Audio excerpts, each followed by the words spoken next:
now from Washington is Kevin Cirilli, Bloomberg Chief Washington Correspondent. Kevin, your thoughts on the latest and where we go next? Good morning, Jonathan. President Trump today doubling down in terms of how he's going to execute this tariff talk, this tough tariff talk, despite increasing rhetoric from Republicans up on Capitol Hill who are urging him to reconsider, arguing that this negative response that we're seeing from China as well as the EU could end up potentially hurting some of the core constituencies ahead of the Republican Party's effort to keep control of Congress in the midterm elections. I want to pull up a quick chart here maxing out tariffs. Take a look at what exactly the U.S. exports to China and the U.S. imports to China, because it very clearly sees that yellow line, why the administration feels they might potentially have the upper hand against the Chinese. However, yesterday, of course, the Commerce Department holding hearings from a host of different auto industry sectors, as well as auto companies who are arguing for the president to reconsider his increases on commodities and steel and aluminum.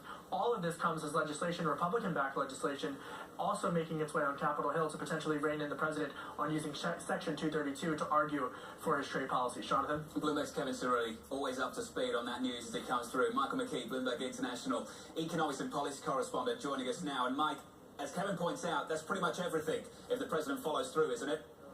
It is. That's the problem. I've got a similar chart to Kevin's. It's just a little bit of a different kind of chart. Obviously, that's imports. So this is the U.S. exports to China. Excuse me. This is the exports. This is imports. Anyway, $500 billion. You could put that much on. The Chinese can't put that much on, but they can interfere with U.S. companies, tax regimes, legislation, registration, and things like that that could hurt U.S. companies. They're also already, it looks like on the Qualcomm deal, holding up approvals of U.S. purchases of Chinese companies. So there are some things you can do. Now, here's what happens, though, that we got to watch out for. If the president starts putting tariffs, massive amounts of tariffs, Bloomberg Economics estimates could shave 0.4% or more off global growth.